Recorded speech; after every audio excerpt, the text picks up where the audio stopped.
Hello, അസ്സാം വലൈക്കും.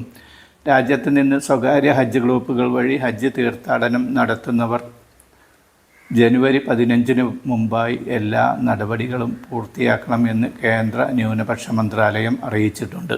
കഴിഞ്ഞ വർഷം സ്വകാര്യ ഹജ്ജ് ഗ്രൂപ്പുകൾ വഴിയുള്ള ഹജ്ജ് യാത്രയ്ക്ക് തീർത്ഥാടകർക്ക് പ്രയാസം നേരിട്ടിരുന്നു. അത്തരം ബുദ്ധിമുട്ടുകൾ ഒഴിവാക്കുന്നതിന് വേണ്ടിയാണ് ജനുവരി 15 മുമ്പ് തന്നെ എല്ലാ നടപടികളും പൂർത്തിയാക്കണം എന്ന് അറിയിച്ചിട്ടുള്ളത്. തീർത്ഥാടകർക്കുള്ള താമസം, യാത്ര, മറ്റു സേവനങ്ങൾ തുടങ്ങിയ നടപടികൾ പൂർത്തിയാക്കാൻ സൗദി ഹജ്ജ് മന്ത്രാലയം നിശ്ചയിച്ച അവസാന തീയതി ഫെബ്രുവരി 1. അതിനു മുമ്പ് തീർത്ഥാടകരുടെ എല്ലാ കാര്യങ്ങളിലെയും കരാർ ഉടമ്പടികൾ പൂർത്തിയാക്കേണ്ടതുണ്ട്.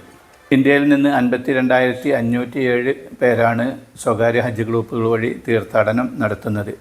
ഇതിൽ കേരളത്തിൽ നിന്ന് ഏകദേശം 10,000-ഓളം ആളുകൾ ഉണ്ടായിരിക്കും. സ്വകാര്യ ഗ്രൂപ്പുകൾ വഴി ഹജ്ജ് തീർത്ഥാടനം നടത്താൻ ഉദ്ദേശിക്കുന്നവർ പണം നൽകുന്നത് അംഗീകൃത ഏജൻസികൾ മുഖേന തന്നെയല്ലേ എന്ന് ഉറപ്പുവരുത്തണമെന്ന് കേന്ദ്ര ന്യൂനപക്ഷ മന്ത്രാലയം പ്രത്യേകം നിർദ്ദേശിക്കുന്നുണ്ട്.